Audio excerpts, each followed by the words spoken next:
Yo, what's shaking, everybody? Welcome back to another edition of the Overreaction Monday show here on the Orangebloods Texas Football Channel. I'm Geoff Ketchum. That is Anwar Richardson. Do us a solid. Like the channel, subscribe to the channel, get notifications, tell your friends. And oh, by the way, as people start to file into the chat, make sure and use the super chat option. We do love it when people use the super chat option. On a weekend on war where Texas baseball team went to and barbecue and I don't have to talk about that. What's that? So we definitely don't want to talk about that. Right. We don't want to discuss getting destroyed by Texas A&M yesterday. Right. On a weekend when Scotty Scheffler finishes second at the U.S. Open, the former Longhorn, nearly putting together a win that would have made this season one of the best in history. Of course, we lead off with Arch Manning and the official visit, and everything else just falls into the backdrop. As it should. It's over. The visits are over, Anwar. So, it's funny. It feels like just a few weeks ago, we were talking about Texas, Georgia, Alabama, all getting visits and what would it look like. Now we suddenly live in a post-official visit world for Arch Manning. And where we go from here is really interesting. I've got some overreactions, I think, to go along the way, but let's just start basic. The visit is in the books. People in the Texas program feel really good about it. Your vibe is what? First of all, good morning, Ketch. Morning. Good to see you. Happy Monday to you. Well, we need to be honest. We've been arguing about John. Not arguing. We've just been talking about John Stockton for the last 10 minutes. Yeah, well, in person. Online, we've probably been going at it for an hour. True. If we include the Orangebloods message board conversation, weirdly, John Stockton has been a day-long topic for us. Yeah, so the topic is we have different strats. You're not convinced he's a top 50 player. I've said I think if he played in today's NBA, he's average. And that's kind of where we're at. And then, so I actually don't know what we're debating. We're not debating anything. We're both describing how we both think less of him. Yes. Than the people who do lists and stuff like that. Yeah. So, but back to the subject at hand, as Chris Bailey says he hates Stockton. I just said you compare him to the top 10 point guards in today's NBA, he gets cooked by all of them. That was my only thing. It is in the books. Ketch. You've heard that you did some report over the weekend that obviously that it's going well, which I think we would expect for it to go well. Ketch. I don't think we would expect it to go bad. By any stretch of imagination. That's using that as Sarkisian MO. Arch clearly likes the program. So I don't think that's it. But in the race that maybe we're handicapping at Georgia versus Texas. This was their chance, in what could be their final pitch, definitely their final pitch before football season gets started, right? And if they go ahead and decide to speed up the timeline and make a decision this summer, whether that's June or July, we'll know that we'll know what the parameters are. But this pitch here, as far as this is why you should come here, and this is why coming to Texas is better than going to the defending national champions. If he's able to pull that off, Catch, and I got to say, I know Texas is in this race, but if he's able to pull that off, you say, my God, it's one of the bigger gets. That from a recruiting perspective, I mean, clearly probably the biggest get is Jackson State. Getting the number one player in the country, but it would be a pretty major accomplishment for Sarkisian and the staff. But I'm excited to hear what your overreaction is. I think my biggest overreaction. Well, let me set it up like this, right? And then I will get to it. Everybody at Texas, that I wondered if we would come out of this weekend and things would be pretty quiet on the Manning front, that it would all be in-house, that people might be cautious and guarded with their optimism. It's been the exact opposite. It feels like the people inside the Texas football program, our sourcing has been extremely optimistic. I came across some banter from a source of mine who had communicated with one of the real in the knows in the Texas football program, and they shared that they were more optimistic than they thought they would be. And it's funny, suddenly you have both Texas and Georgia at the same time feeling very optimistic about where they stand with Arch Manning, as Manning potentially gets ready to shut down the recruiting process. Another thing that we heard over the weekend was that Cooper was pretty open behind the scenes this weekend in telling people like, yo, we're kind of done with recruiting. Like, it's exhausting. And that's the kind of thing that you don't know until you're in the middle of it. It's been 20 plus years since Eli Manning was a recruit. Yeah. And these guys didn't exactly go through like this modern era where, you know, Arch gets shots taken at him because he doesn't participate in camps.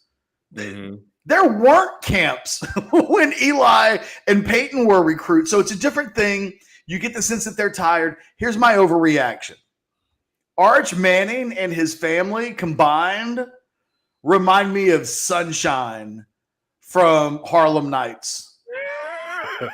They whisper such sweet nothings. They communicate so much positivity that by the time Arch and his family have left town on both of those visits, you could throw Arch Manning up in the air and both Georgia and Texas would think it's sunshine. Like I imagine that both of them are Richie going home and picking up the phone and calling their wife and like, hey, honey, put mommy on the phone. On the phone. Hey, babe, I ain't ever coming home. Goodbye. Like, that is the way I feel Texas, the general vibe coming out of this visit. And it's not a bad one. Like that's yeah, I know. I knew a lot of people thought I was going to say Sunshine from Remember the Titans. No, it's a different kind of sunshine. Throw it up in the air and it turns into sunshine. That's kind of how I feel. And now I'm really interested to see how this thing plays out beyond the Texas component of this, which you and I are obviously following professionally, like what it means to the Texas program if they can pull this off. That we're in a situation where Texas and Georgia both feel, I think, that they're getting the guy, but I don't think either school has necessarily, like, I'm fairly certain that Texas wasn't told this weekend, Arch is privately committing to you and we will be announcing in the next week. I don't think that was conveyed. And it makes me think that probably wasn't conveyed at Georgia. What it probably means is that those guys smiled a lot. They enjoyed themselves a lot. I'm talking about Cooper and Arch and the whole family on these visits. I think they indicated how much they appreciate and love both programs. But now it's time for a decision to be made. Both feel really confident. That Texas is this confident piques my interest a little bit. Yeah, Ketch, I think you've done recruiting long enough to know, seemingly, when you start trying to read tea leaves, the more stressed the family is about recruiting and the more they're ready for it to get over, they don't want to do it anymore. It means they're getting closer to a decision, right? I mean, that's usually when it's like, all right, man, let's just stop all this madness because I can't do it. Like, I've got to miss work. You know, I got to think, I mean, Cooper and his family, they still work. So, I mean, they still got to take off jobs. I mean, Cooper's he's got to put in a PTO request. You know, I'm sure no one's stressing him about it, but he's still got a regular 8 to 5 job that he's working, that he's got to go ahead and do these things with. And, you know, and I'm sure it gets exhausting after a while, talking to one coach after another. And then, you know, Ketch, they've been at it long enough. You know, I think you and I talked about it before, you know, especially going into the visit. there's not much more that can be said to this family. I mean, they've been on these campuses multiple times since last year. They've heard the pitches. They've watched the seasons. They've been there in spring ball. They've been here in the summer. Like, there's nothing new under the sun. You know, the main thing was, okay, as guys are getting closer to the decision, you know, when you start seeing a lot of recruits catcher and they're top 2 to 3, and a lot of guys are saying, all right, it's time for me to pull the trigger. But this family has to decide is like, okay, if we want to get that QB momentum going, we're probably going to have to start making a decision pretty soon in order to help that 2023 class. You know, the fall sounds great, but it's a little bit tough.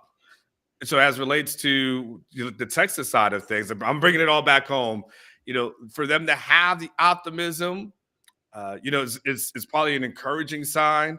I'm going to be cautiously optimistic for Texas and Longhorn fans that, you know, it did go well enough and that the pitch did, you know, was resonated and clearly we're hearing good things. But to your point, Catch, this family, they're pros. This is their pros, and so they're not. I don't know if they're going to really tip their hand and just be what people are already. Yeah, of No, course. this one got me.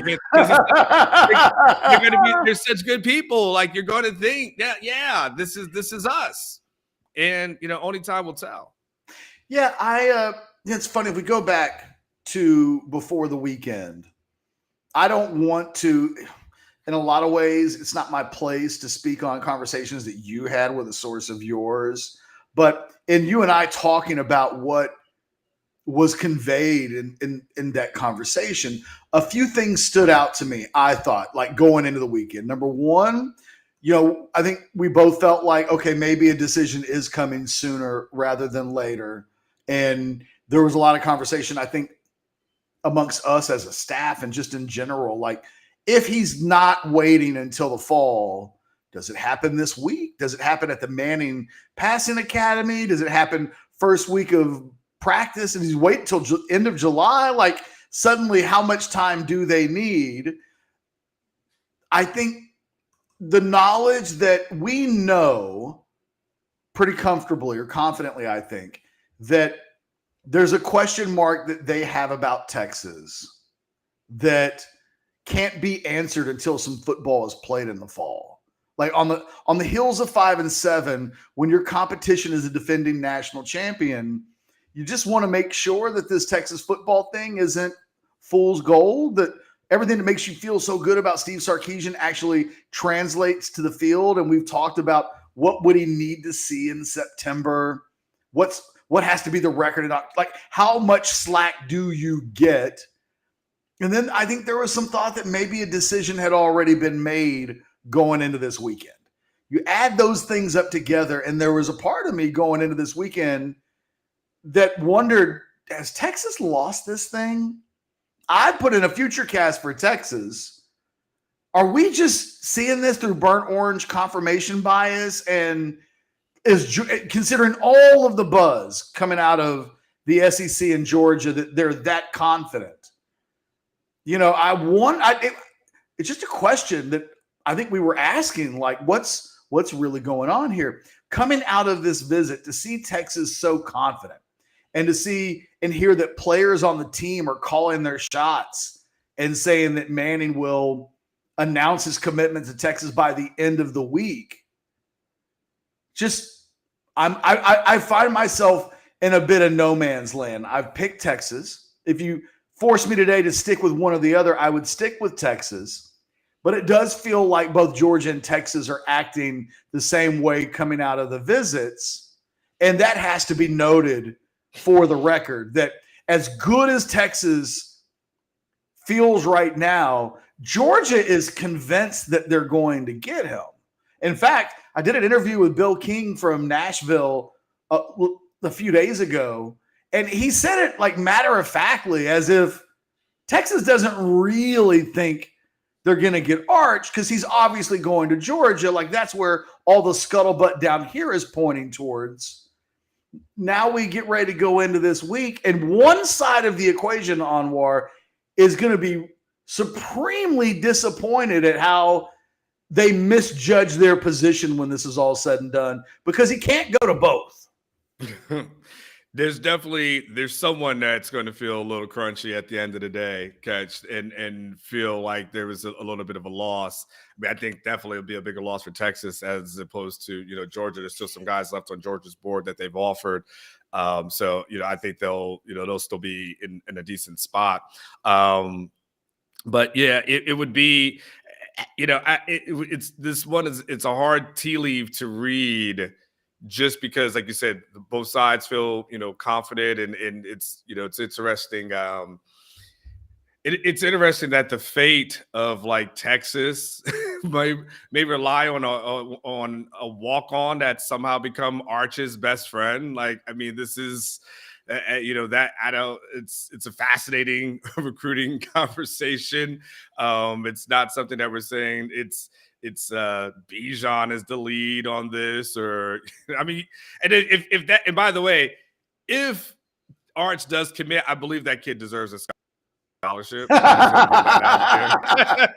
I believe the walk-on thing is stripped, and he gets a scholarship like right away. What's that kid's name? It's not Taft. Michael Taft. Yeah. If Taft gets a scholarship in my book, I will write that column on behalf of Taft and the family that if Arch comes here, Taft deserves it's a scholarship, like a brick with his name on it or something like that, somewhere in the stadium. But no, all jokes aside though, Ketch, like you said, both sides are extremely confident. Both sides are feeling really good about it. I've had people from the Texas side of things for months feel very confident about where they stand with Arch and their abilities to get him. And look, and at the end of the day, Steve Sarkisian feels confident, confident to the point that he's not even offering anybody else. Like, that's how confident. He's not even going to like, what's my backup plan? What's my plan B? Alabama, they made sure they had a backup plan just in case, because they weren't 100% confident and they weren't going to miss out on other opportunities. Sarkisian himself, if you want to read tea leaves, is a guy that said, I'm confident in this, confident I can get this guy. I believe I'm not going to rock any boats. And you know what? When these guys are going left, I'm going to go right. These guys are offering a bunch of quarterbacks. I'm just going to stay focused on this one thing. So you also got to put that on Sarkisian's confidence as well, Ketch. And, time will tell, but what's your read? Like it, I mean, you had a future cast in, Ketch, for Arch to Texas. If I told you right now, you can take it off the board. It's good. It's done. We can erase it. We can do the Men in Black thing. It had never happened, and no one will remind you about it 10 years from now. Would you take off the future cast, or would you keep it the same? Here's the thing. I know where the Texas stuff is coming from. Like, I feel pretty certain. I know how coaches feel, players feel, people inside the program that have connections. I know where they're getting their information. I know what they think they've heard. The Georgia stuff is less certain.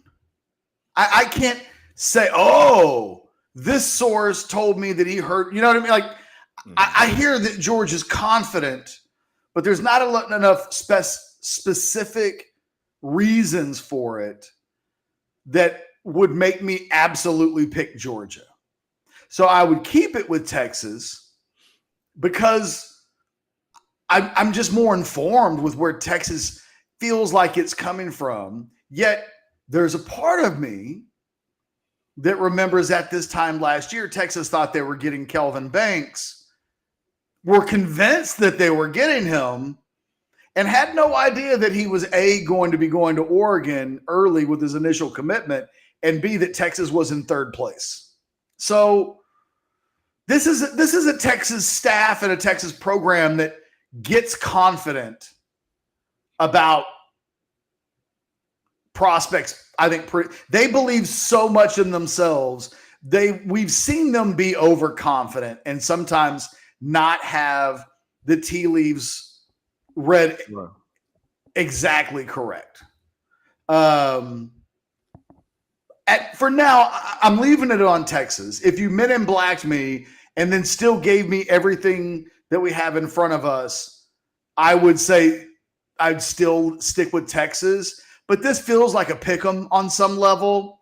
And I have to choose somebody. And even if it's 50-50, 55-45, 60-40, you're still in a perfectly reasonable place where you could miss. And sometimes it goes heads and sometimes it goes tails. Real quickly, let's we got our first super chat of the day. Here we go. Where's it at? Here we go. Brendan says, unfortunately, I feel like we're always the bridesmaid and never the bride when it comes to these guys we're begging for. Brendan didn't even want to ask a question. He just wanted I just wanted to get that out there. He just wanted to state, for the record, with $5 behind it, it feels like we're always the bridesmaid and never the bride. I mean, they did get Quinn Ewers in the transfer portal. Big.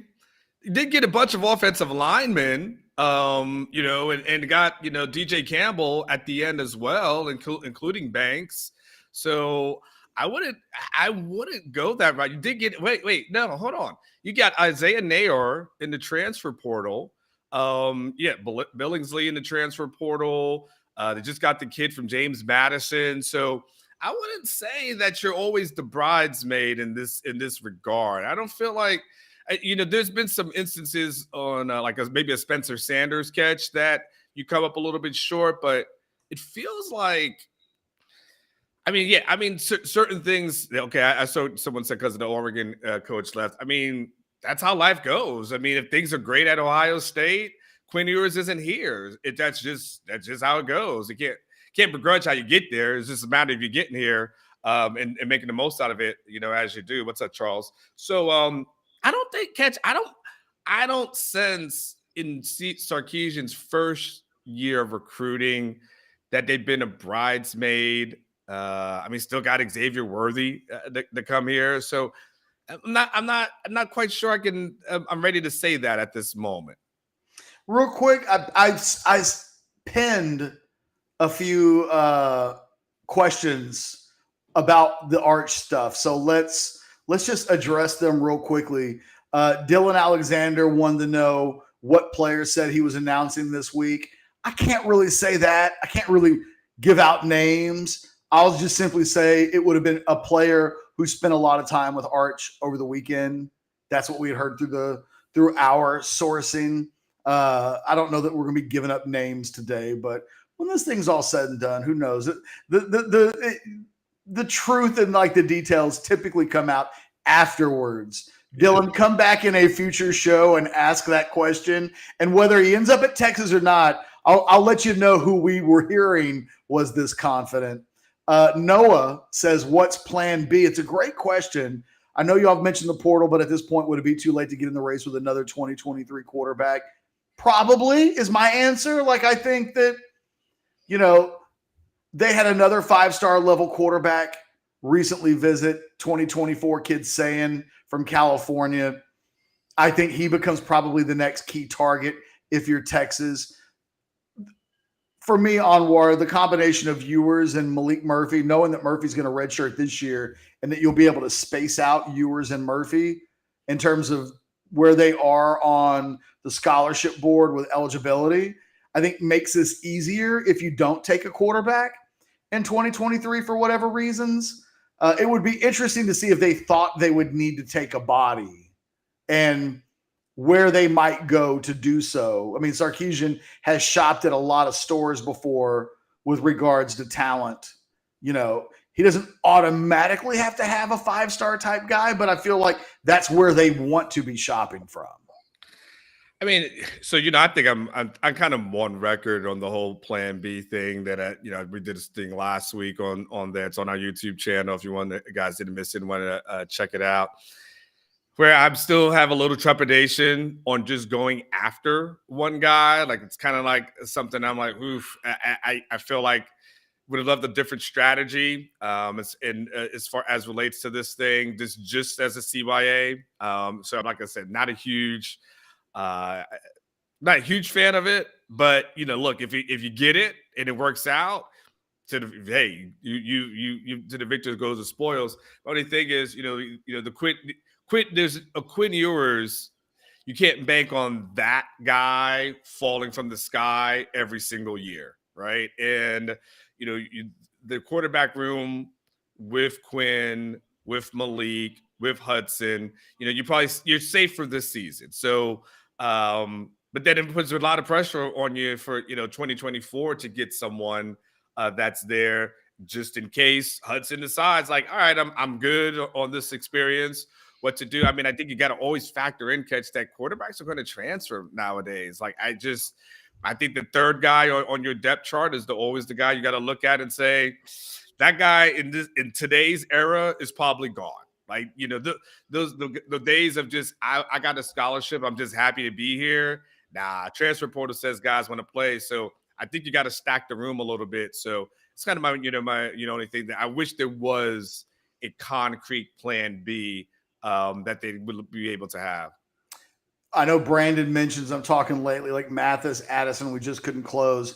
We got hella lucky with Banks. I mean, I feel you, Brandon. I do. I also, you got to give some benefit of the doubt to Sarkisian.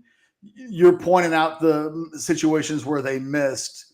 There have been a lot of situations where they've hit. I mean, I don't think after a year plus anybody that covers the Texas program thinks that Sarkisian isn't an elite level recruiter. They went 5-7 last year and are in they're a finalist for Arch Manning, a co-finalist, if you will. So, it is, it's one of those things. I would simply say Texas did get a commitment over the weekend.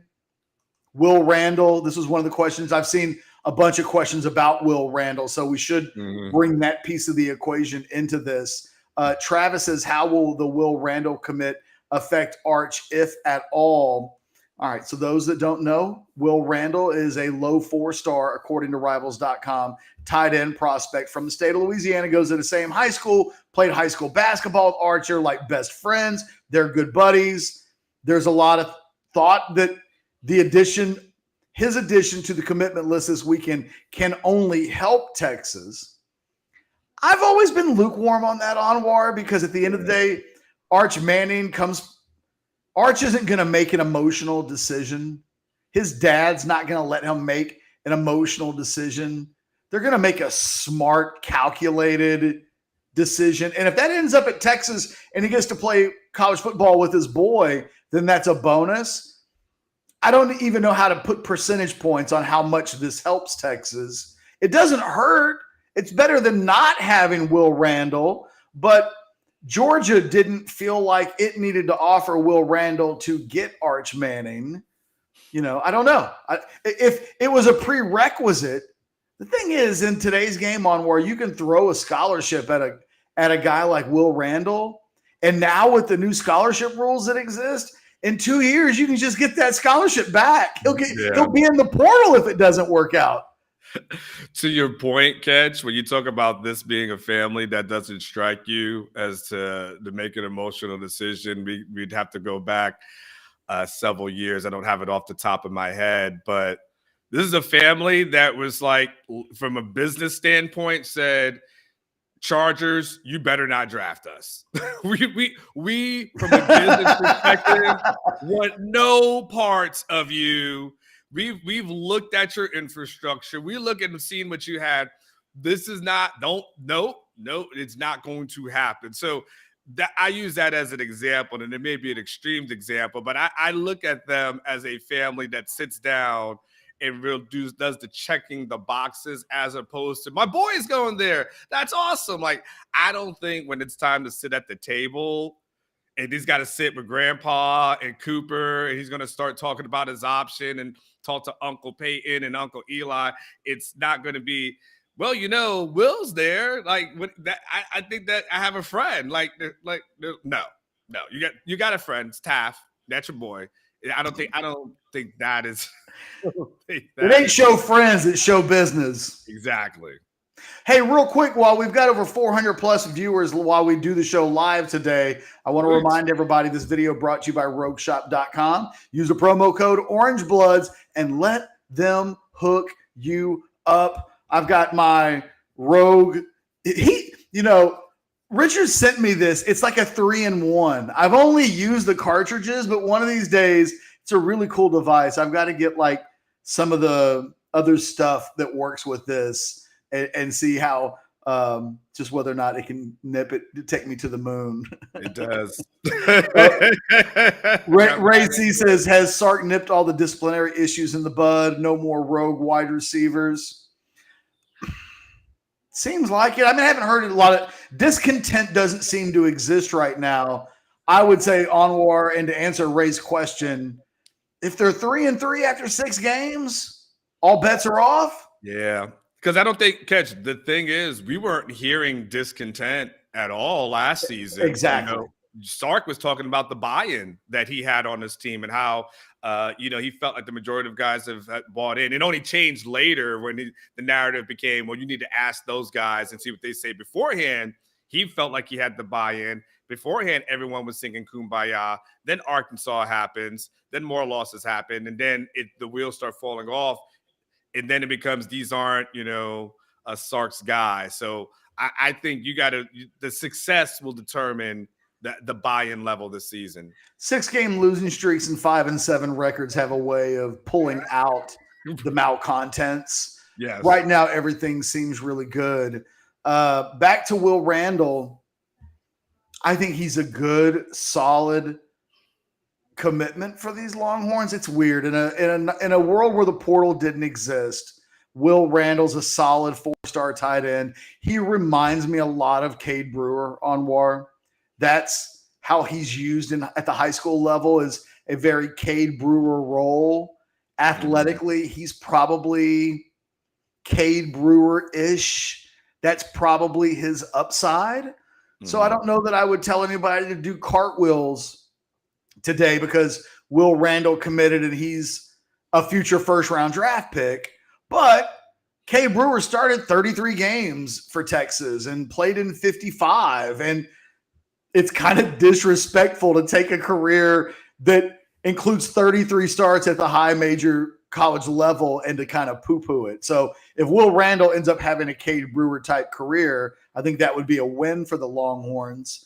I got a question for you. I got a question for you, Catch. From a greater standpoint, did Tom Herman love receivers more, or does Steve Sarkisian love tight ends more? Herman big receivers more. I mean, but if you had like 10 guys, well, they didn't use the tight end position hardly at all last year. Yeah, but what I'm saying is, like, Herman was at one point. How many receivers did he have on the roster? Like, he had like 15. Right? He was a receiver guy. Like, Herman loved receivers. And we looked at it and you're like, okay, you've got Jatavian Sanders, you got Gunnar Helm, you got Juan Davis. You're like, you're pretty good. And then he goes and picks up Jaleel Billingsley. You're like, oh, okay. And now it's just like, hey, let's get some more tight ends. I'm like, this dude loves tight ends. By the way, Autry says he's more athletic than Cade. Stop it, Geoff. No, he's really not. There's a reason why he's a low 4-star prospect. Despite being Arch Manning's best friend and like teammate, he's got good size. He's a big kid, but 6'4-ish, 240.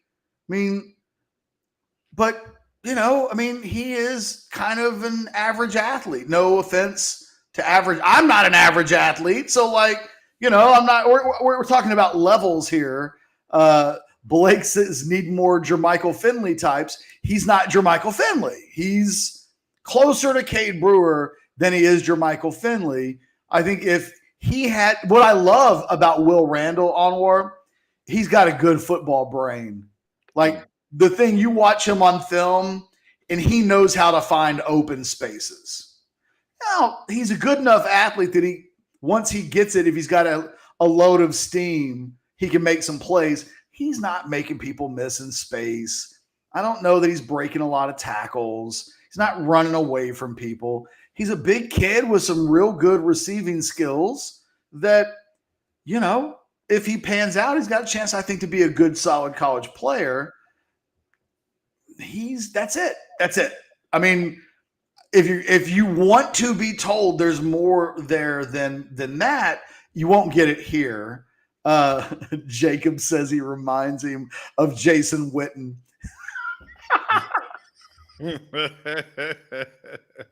Oh, sorry, I didn't mean to laugh. As it relates to other recruiting news from the weekend, Anwar, I think outside of Arch, the thing that stands out to me the most is that it sounds like Texas made a really big impression on Oak Cliff cornerback Malik Muhammad, who is a top 10 prospect in the state of Texas and a guy that Texas absolutely needs to get. It feels like Texas A&M is kicking ass with, as it currently stands, with the elite of the elite defensive back prospects in the state of Texas. Muhammad now, I think, when I mentioned the Kelvin Banks thing from a year ago, there's a lot of confidence coming out of this weekend that Muhammad, they expect Texas to land Muhammad at this point. Now, Muhammad's going to take a visit to Texas A&M next month. And, if you're Texas, I think you'd love to have Malik Muhammad make a decision before then. They're going to have to hold off Texas A&M when it's all said and done. How good is Muhammad? He's a nationally elite cornerback. He's a national top 50, borderline 5-star guy.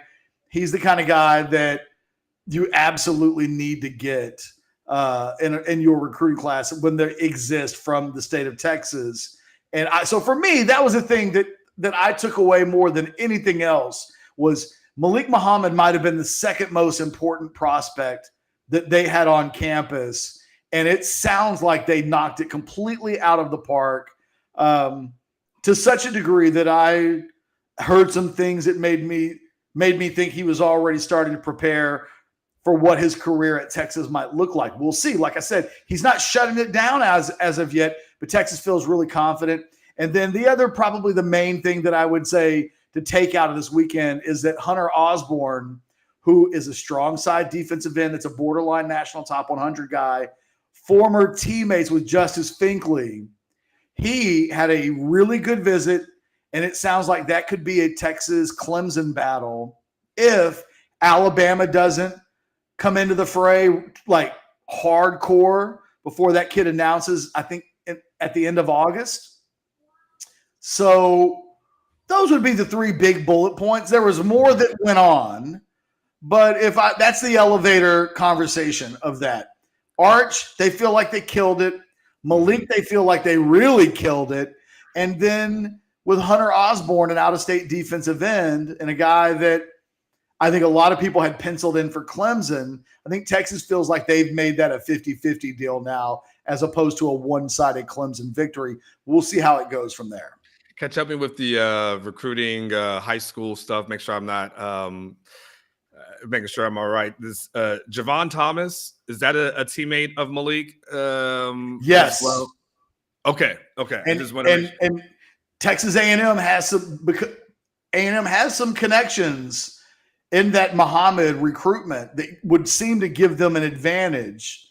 That's why I say Texas will have to survive Texas A&M when it's all said and done. But I almost get the sense, short of a commitment, that it would be hard for Texas to feel better about where they stand with Malik Muhammad than they do this weekend, short of a commitment. Jared jumps into the super chat. Has there been any word out of Brennan Thompson and his progression in off-season workouts? Why do I not hear anything about Jaden Blue? Wasn't he the number one running back before sitting out his senior year? Anwar, I've got some thoughts. You want to take on these real quick? I get real quick, which is, it's workouts. So there's a lot of conditioning things that are going on at this moment. So when you talk about like, well, you're not here, well, it's not really practices that you would probably hear anything, concrete that's coming out of it. The last thing, I've heard that not Brennan by any stretch of the imagination, but I've heard when the workouts did resume that they were doing some workouts in the afternoon. Some guys were definitely throwing up through the workouts that Torrey Beckham has been putting them through, but all kind of geared towards the season. So I wouldn't overreact, to anything that you feel like you may not be hearing right now. Just be patient and know that when the training camp rolls around, like that's going to be your more important thing, as opposed to just some of the conditioning. They do some on the field work, but this is mainly just getting guys ready for the upcoming season. I've heard Brennan Thompson is fitting in well.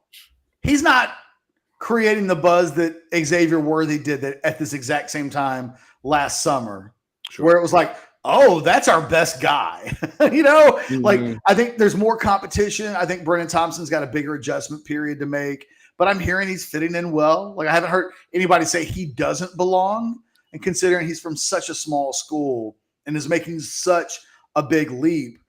I've heard Texas players show up. I remember Nathan Vasher ends up being a terrific NFL player and an All-American for Texas. And yet on his first day, if you'd asked people when he first showed up if he belonged, there were a lot of people that thought this guy doesn't belong here. He's not on the level. And then he turns out to be a great player. Sometimes it takes time.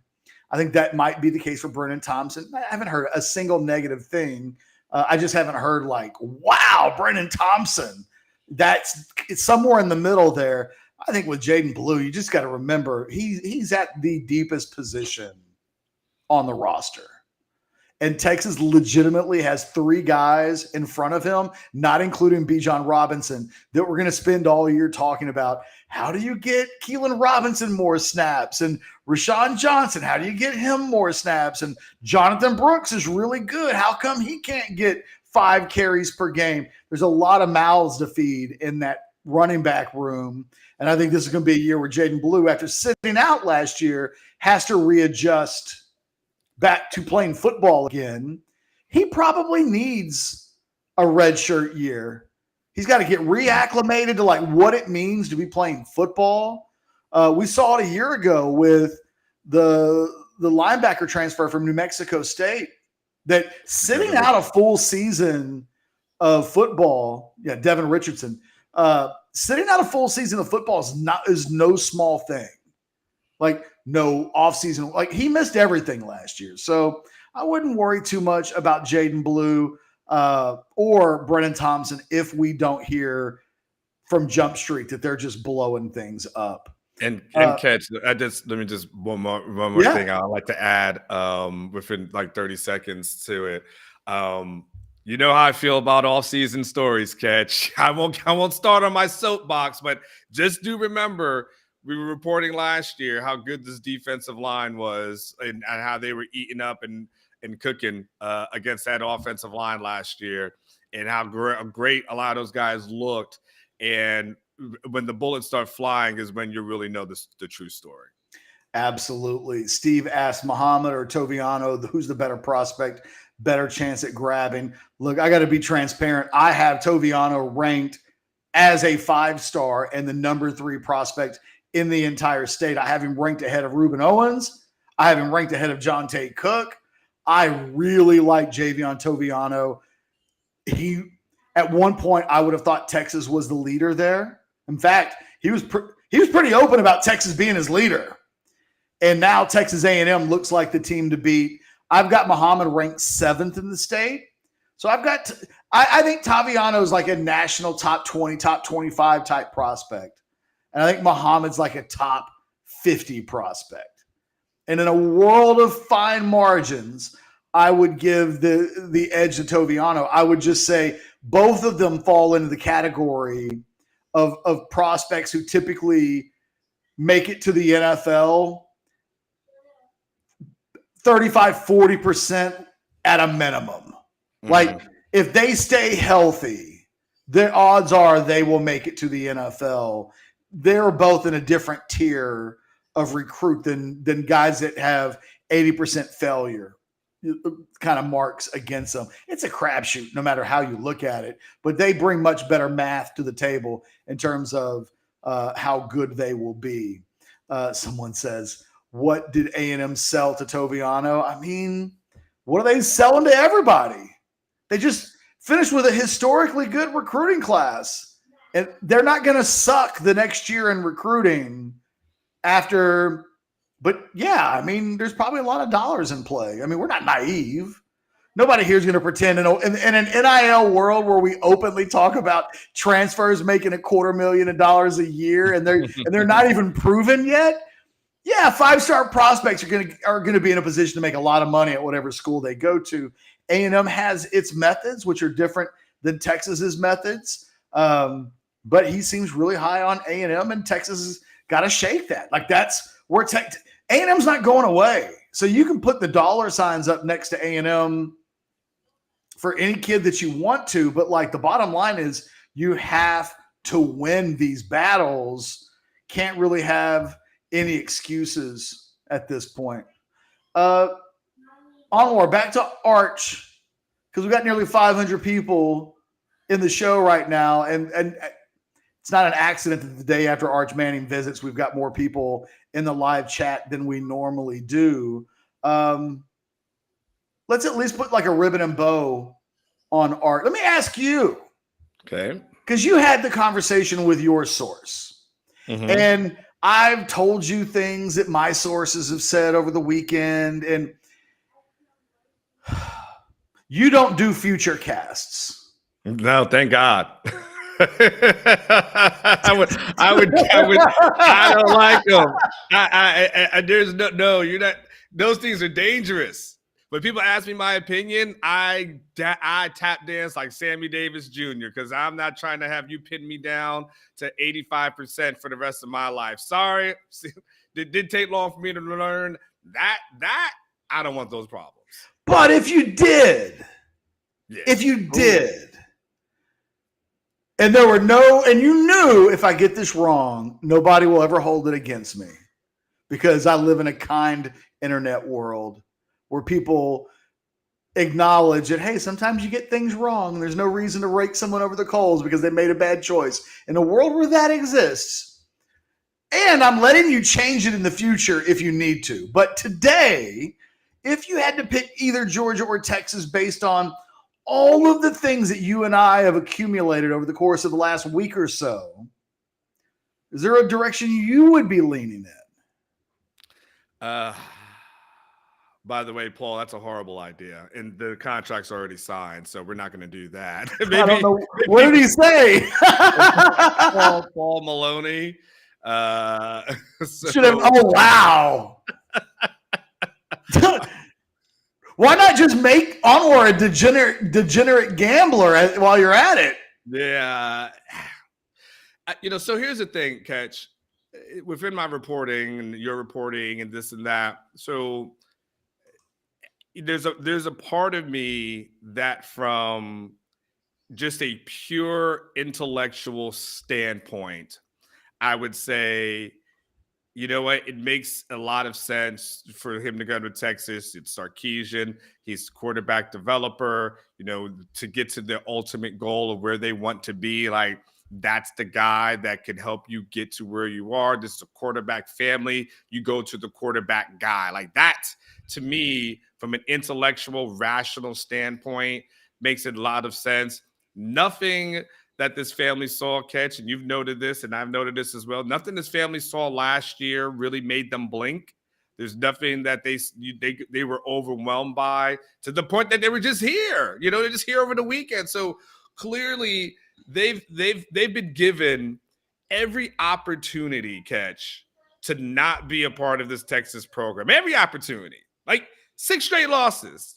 That bad loss that happened. Like everything. I don't even want to say the name, but the bad loss that happened. Like they've been given every opportunity not to be a part of this program, and yet here they still are. Here they still are standing. So from an intellectual standpoint, if I had to, I would probably put in Texas, but the issue that I have, Ketch, is I don't know. I haven't seen a world where a team finishes 5-7, has the losses that a team that like that had, and they land the number 1 recruit in the country, several months later.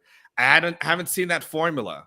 And when he's deciding between a national champion, defending national champion, that put a boatload of people in the NFL, 15, whatever the damn number ends up being, and comparing it to a program that saw a bunch of guys not drafted and got guys in the NFL from an undrafted free agent standpoint, it's hard. It's hard for me to argue against that portion of it. I think that's my biggest issue. From a logic standpoint, I said Texas makes a lot of sense.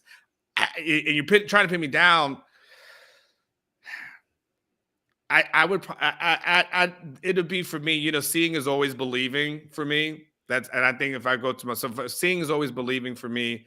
I probably would go with Georgia if I had to put something in, and hope like hell I was wrong.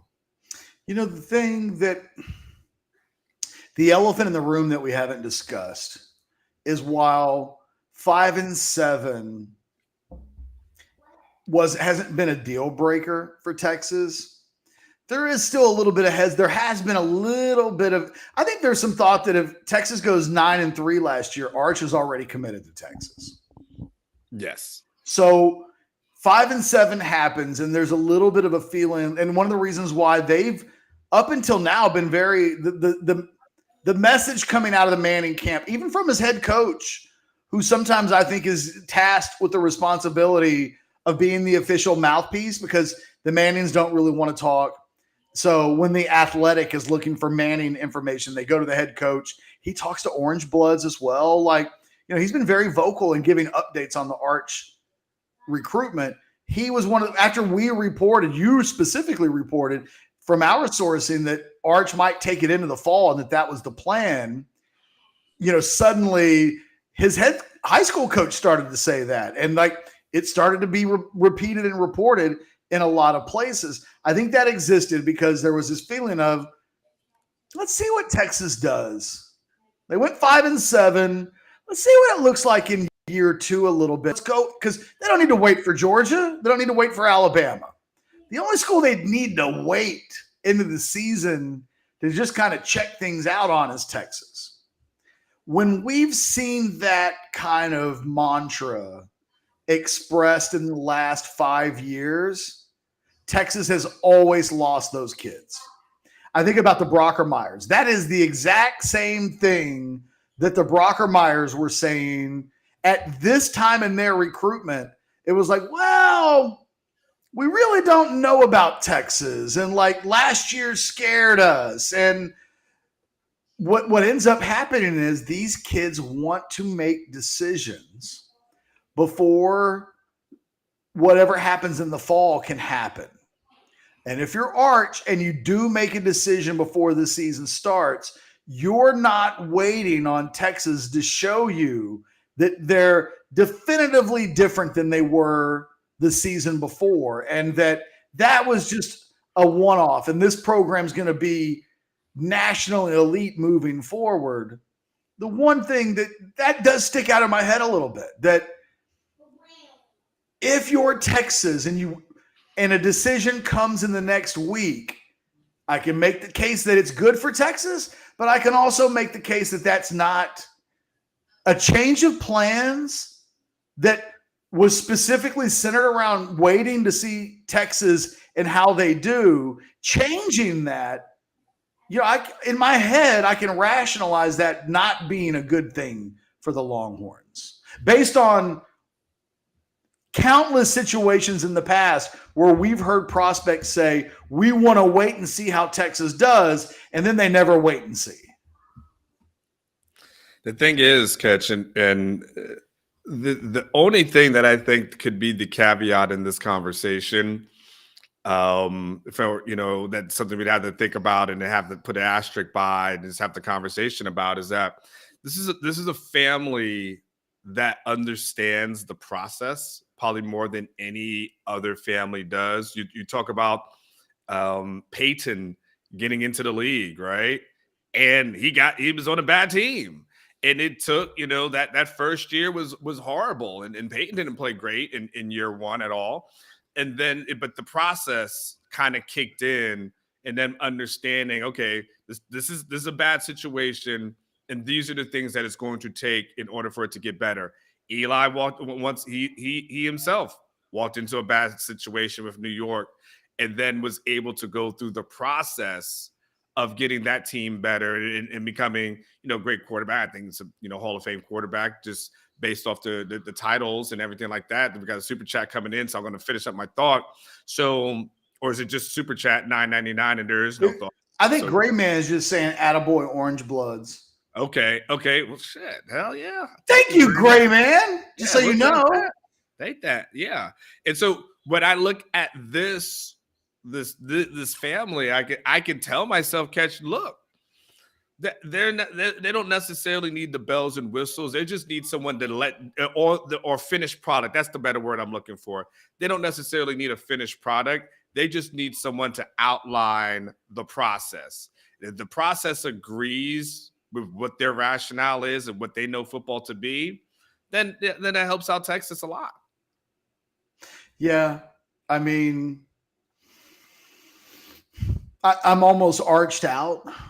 You know what I mean? Like, we've been going for an hour. We've said a bunch of different things, and they're all in a lot of ways things that we've said before, other than, to recap, because, we're 500 plus now. If you missed the beginning of this video, the word coming out of the visit this weekend from Texas is so positive that it matches the positivity on the Georgia side.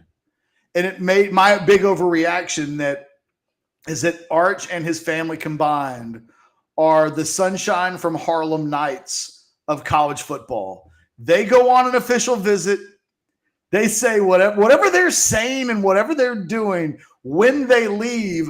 I have that in my mind. I've got Red Fox like looking up into the sky and imagining the female character Sunshine in that movie. And that is the way Texas feels today. If you say Arch Manning to the people that were around him this weekend, they're like, so it's a good place to be. It weirdly mirrors what Georgia seems to have felt upon Arch leaving his visit. I don't think Arch Manning has specifically told either of those two teams yet, I'm definitely coming. And yet, we did hear some scuttlebutt that there was at least one Texas player who was around Manning this weekend who believes that he will commit to Texas by the end of the week. If that happens, Anwar, the person who told us that becomes the new number one source for Orangebloods.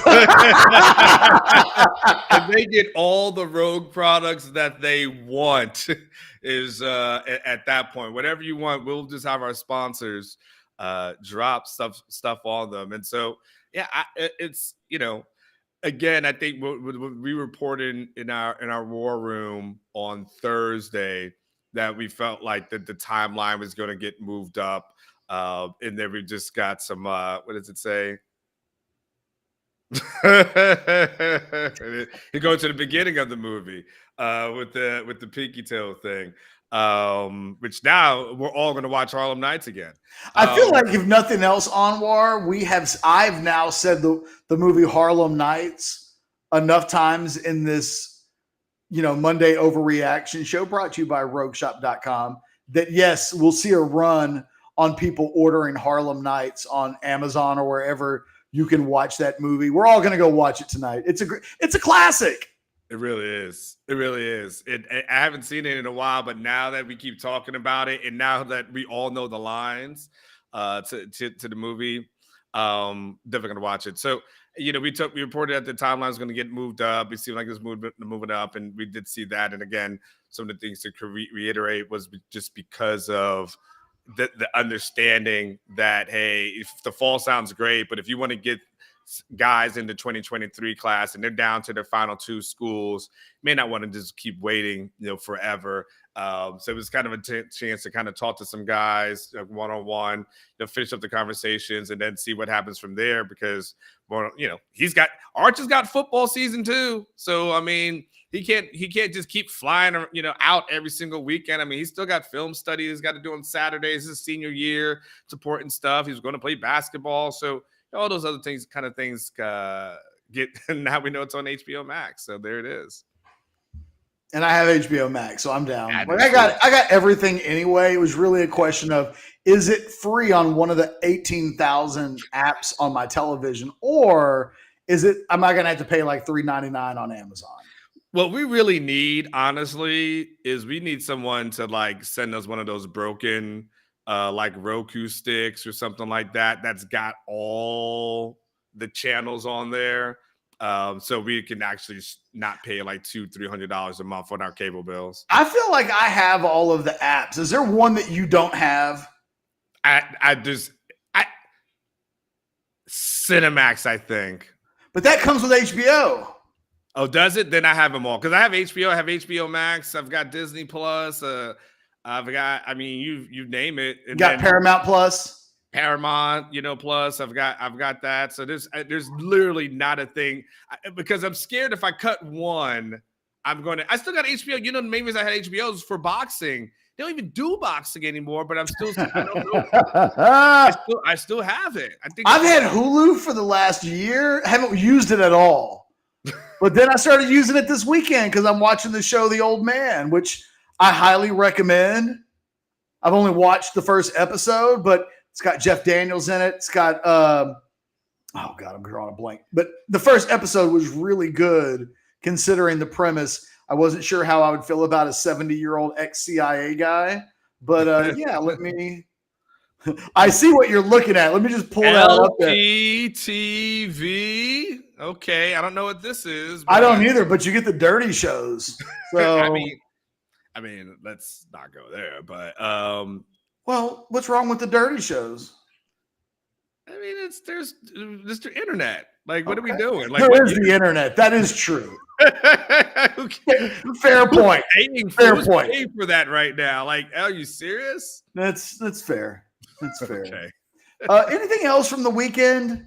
I mean, I don't know what else we can say about Arch. We both would pick Texas today.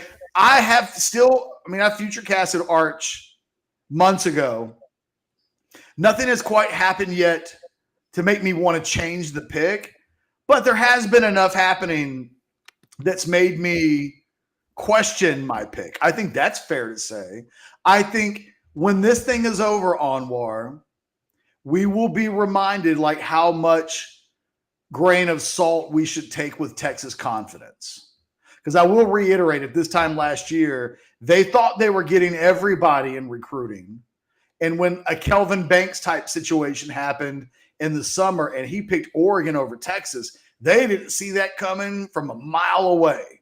So there is, while they, as recruiters and as a staff, like they made their bones in December and January and closed out with a really, really good recruiting class, we do know that this is a group that can be overconfident at times.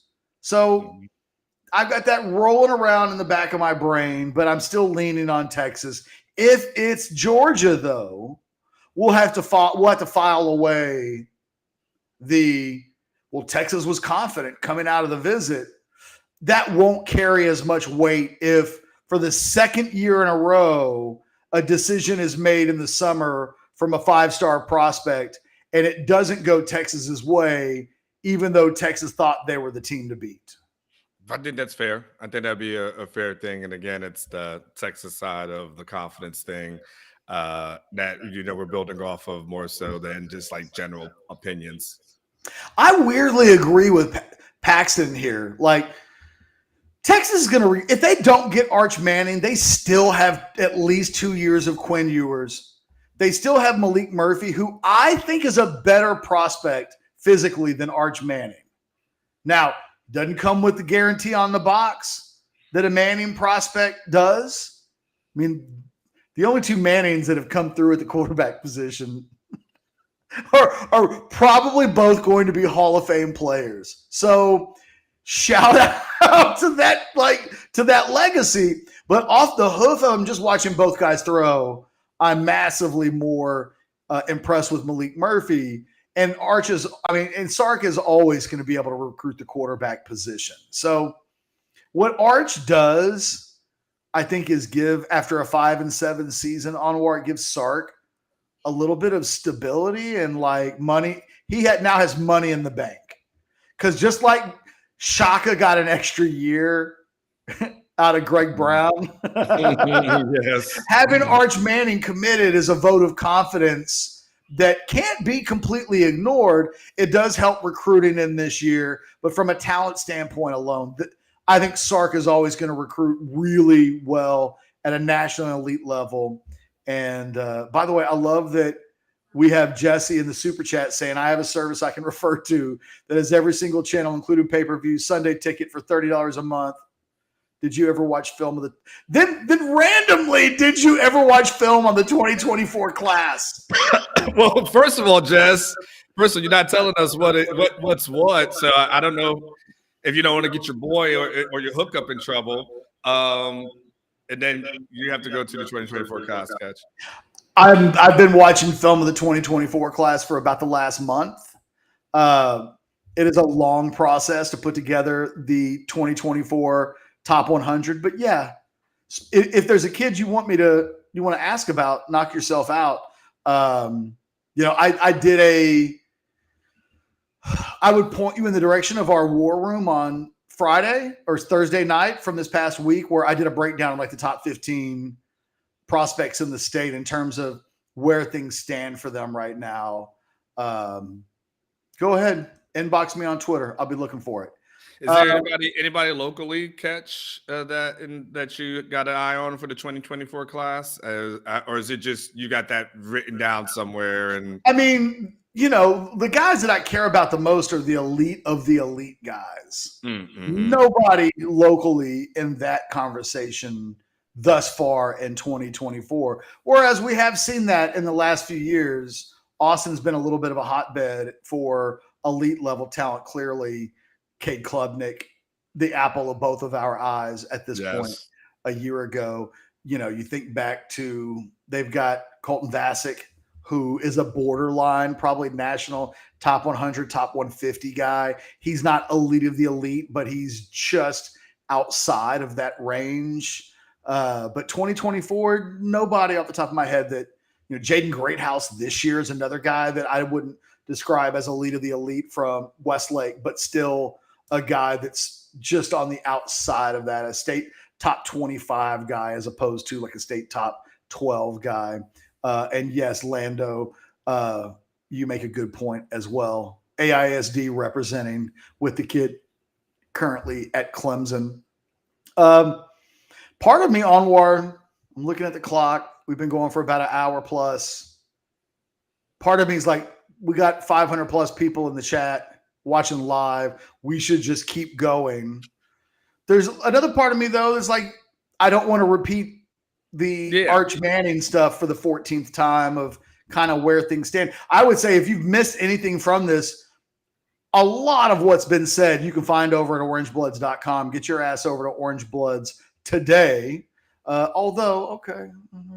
We got a super chat, so I just want to go to it real quick. I'll inbox you on Twitter, Catch. I'm the one that was telling you about Longview running back Taylor Tatum and their cornerback Willie Nelson.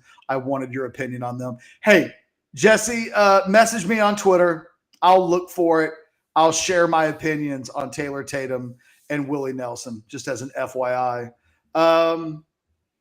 Anything else? I mean, the baseball team, ain't nobody really want to get into that. We'll let that go. It's summertime now, guys. We are officially in summer. We don't want to relive any of that, so we're going to let that go. Oh, shit, that's a good question because I talked about doing the video last week. So here's the reason why I didn't do it last week. I didn't want to start something I couldn't finish. So this upcoming week, actually, my mom is flying in from Florida to spend time with the boys, and she'll be here on Wednesday.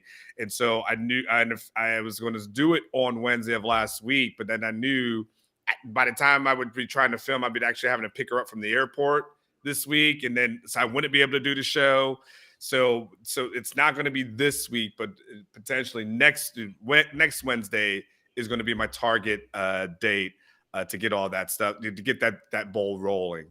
Yeah, I mean, if you're not subscribed to the channel, you need to do that right now. Do it right now. Do it. Just subscribe, like the video, do those things. Anwar and I will have videos out all week. I believe I'm doing an evening show at 7 o'clock Central tomorrow night. You'll have Wednesday. We've got the Not mob this Wednesday. Next Wednesday. Oh, next Wednesday. Yes, I said my mom's flying in Oh, from out of town this week, so that's okay. Sorry. Sometimes I'm like 75% listening. Yeah. Because I'm looking at the chat. The chat can be a great distracting thing. Like sometimes it feels like I'm talking to my wife because I'll be looking at the internet and she's talking to me, and then she'll finish a sentence and then wait for an answer from me. And I'm like, well, I was reading what Lando and Paxton are saying in the chat. Like, I'm sorry. Sorry, I wasn't completely focused in. Hey, we've had this question a couple of times. Rick asking me update on Ibrahim and Gilbo. Last time Sark was asked about that, he still was kind of like non-committal, which was only like a couple of weeks ago. He's really non-committal as far as this. So still part of the program.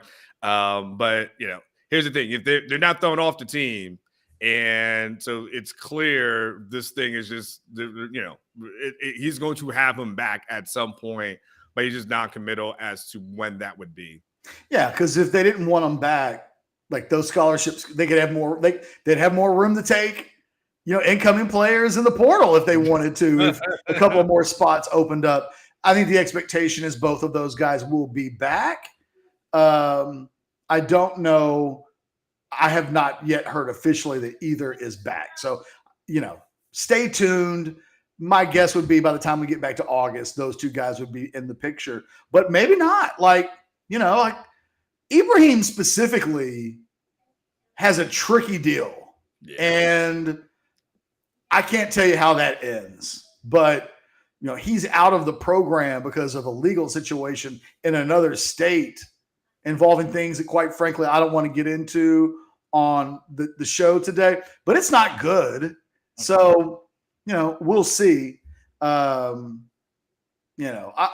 say this. If you're having a hard time staying out of trouble this early in your collegiate career, we're probably not going to be doing shows in 2024 and 2025 where either of those guys are big-time factors, just based on my experience. No offense to either of those two guys, but then again, I didn't get, I'm not the one that's not in the program right now. Actually, I'm not in the program right now. We're exactly alike. Any final parting shots, Anwar? Texas TV did email me at Anwar@orangebloods.com. That's the easiest way. I don't know. This my first name at orangebloods.com. Easy way to get a hold of us. No, that's it, man. I hope you had a good Father's Day weekend. Enjoying the. You know what we haven't done? We haven't given away gummies. Oh, well. Rogueshop.com is giving away gummies. Mm-hmm. They're doing it every Monday as part of the sponsorship of the video. We need to pick a winner. This is probably the most organic winner that we could pick, right? Because we did like a most valuable, an MVP of the chat 2 weeks ago. And then last week when we gave away gummies, you could argue that they were purchased by the outrageous nature of things taking place. Charles, I haven't forgotten about you.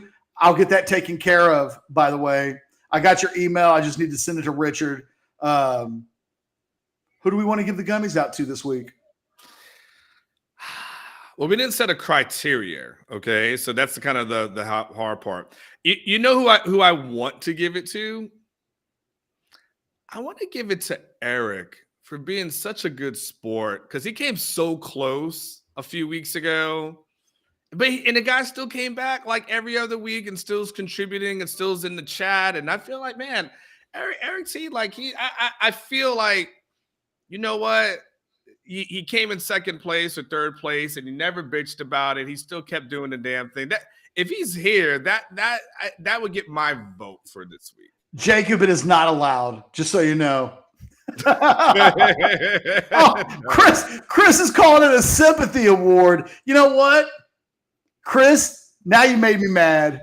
Now you made me mad. Eric Torres is the winner of this week's gummies. There's no sympathy award. You know who Eric is? He's the John Stockton of the chat. He's never the MVP, and he's never the best. You know what I mean? He's like for like 15 seasons in a row. He's just leading the league in assists, and putting together solid seasons. So not a top 25 all-time player, but no, Eric, don't make me take it away. Don't do that. Don't do you're and I would love to give it to Rob, but he keeps saying he's contacting me about this steak dinner, and I'm convinced he's emailing some other Anwar that he found somewhere else, because I've still to this day have not received anything from him. But you can hit me at Anwar at orangebloods.com too, Rob, because you go every week. Rob says, I guess Anwar doesn't want my steak, and every week I'm like, I guess you don't know how to get in contact with me. Trust me, Rob, Anwar wants your steak. Oh, I went to Perry's on Sunday. Oh, I had Perry's last week. Did you? I'm a Perry's fan. It's a good. Yeah, I had a good time. You know what I like most about Perry's is their mashed potatoes, which is a little bit like picking a favorite barbecue place based on their sides. Yeah. But Perry's ain't paying me money, so I can say whatever reason.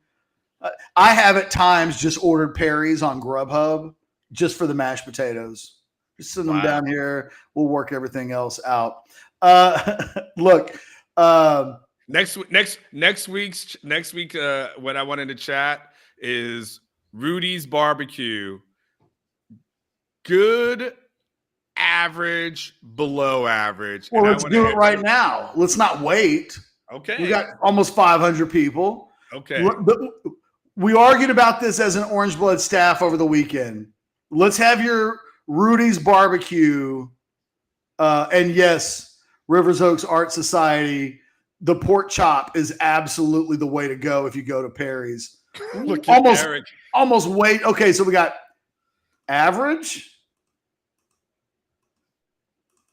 Yeah, I'm talking about good, average, below average for Rudy's Barbecue, because we had a debate over it this over the weekend where we went back and forth. So I'm just kind of we won't spend too long on this, but I'm just kind of curious what the thought process. I said it's average, but if you want to be a sponsor, I would tell everyone how amazing it is. They probably would be a sponsor. They spend money on advertising like it's going out of style.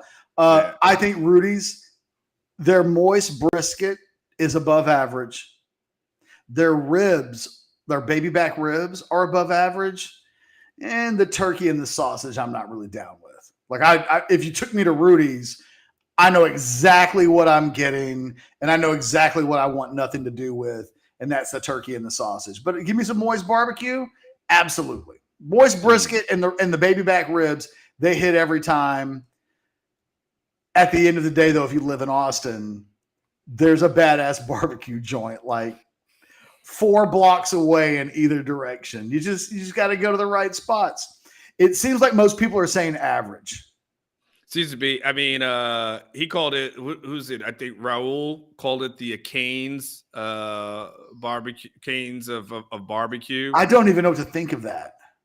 I don't. People love the sauce for Canes, but how much do you like the other stuff? It's a very interesting thing. I do find that the Rudy's that aren't in Austin, like Lando's is saying, go to the original Rudy's in Dallas. I've never been to that one. Every Rudy's I've been to outside of Austin sucks. I went to the Rudy's in Waco because it was off the highway, and it was like, okay, it's easy to get to. I have regretted that for almost 10 years. Not good. Not good. Wow. So, wow. FYI, I do think it's important when we talk about here's a vote for below average. Most people have said good to average. Just a few below averages. Although I see more averages than anything else. I feel like average just seems to be the go-to for what I'm seeing. See, my man, is that I can't read. Is that Raul saying? Yeah, Raul. Rudy's in El Paso's bad. See, that's what I'm saying. Like if you go outside of Austin, suddenly it doesn't hold up as well. Okay, well, throw it out there. To be completely fair to Rudy's, Mike is saying that the one in Brownsville is better than average. Fair enough. So maybe it's an individual store by store thing. Money, yes, I have been to the camp off the circle in Waco before. At the end of the day, it was too busy, and I walked right into Rudy's that day. And boy, like I said, still regretting that decision today. Look, guys, thanks a lot. You guys didn't blow up the super chat today like you did a week ago. And for that, we judge you. Damn you for not giving us $50 and $100, like just because you like us. Like it was a slow. It's like today was like Tuesday afternoon at the strip club. Like it just was just a slow day today. You know, just take the tips that you can get and call it afternoon. And we're not throwing back our tips. We're just saying, Rick, we gave the update on Gilbo and Ibrahim. I promise. Like they're both expected back. Please don't think we didn't answer this question because I think you've asked it a lot. They're both expected back. They just haven't come back yet. Rob, I'll let you have the worst. He gets the last statement on the show today. The suck-ups are now broke. Maybe that's not going to keep us from asking. So for myself and Anwar Richardson and RogueShop.com, use your promo code Orangebloods to get the hookup. I can just tell you right now, my product from Rogue, see this little 3-in-1 right here? It's pretty badass. It's my favorite of all the pins I've ever had. Got it from Rogue. Let them take care of you. We will see you tomorrow here on the Orangebloods channel. Like the video, subscribe. Until then, you guys take care of each other. Don't beat each other up in the chat. We'll talk to you later. Goodbye.